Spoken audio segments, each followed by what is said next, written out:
कहो दमाद बेटा, कर मुझ पे इत्मीनान बेटा, ऐसे कहो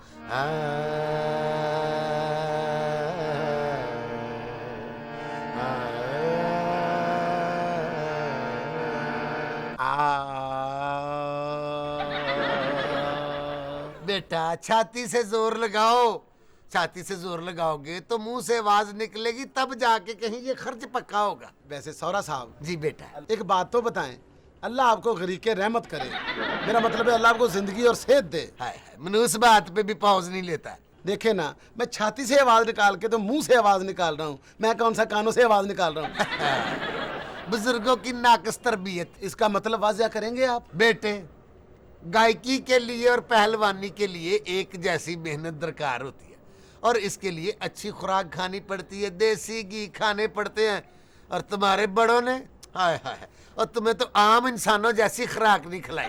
वैसे मैं आपको एक बात बताऊं सौरा साहब, मेरे वालिद मोहतरम जितना अरसा भी रहे ना, अपने घर में रहे हैं, बेटी के घर में नहीं रहे। मार दिया ना ताना, अब मुझे मत रोकना, मैं नहीं रुकूंगा। ए अपना शमीम बेटा, बस मेरा सामान बांध दो। आसमान बांध दो, 2 टूथब्रश, 1 मसवाक और 1 कोला जिसके साथ दांत मांजते हैं, शापर में डाल दो, बांध दो सामान। बहुत अच्छी आइटमें बता रहे हो। मेरा ब्रीफ केस लाओ बस। ब्रीफ केस लाओ, उसकी जो जिप टूट गई हुई है शापर की। बस कर दे शौक है।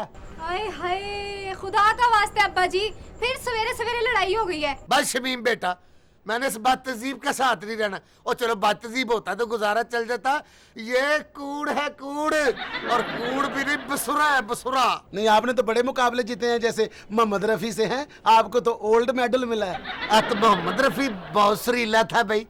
आखिर बैठो ना दूर हमसे, बे क्यों ना बैठे दूर तुमसे। भूखे मर जाना, किसी को मानना ना। भूख से याद आया दमाद बेटा, अपने शमीम पुत्र वो जो रात से पाए चढ़ाए, उनकी भी कोई खैर खबर ली के नहीं? साथ वाले लड़के को भेजा है कुलचे लेने, वो आता है तो फिर देती हूँ नाश्ता।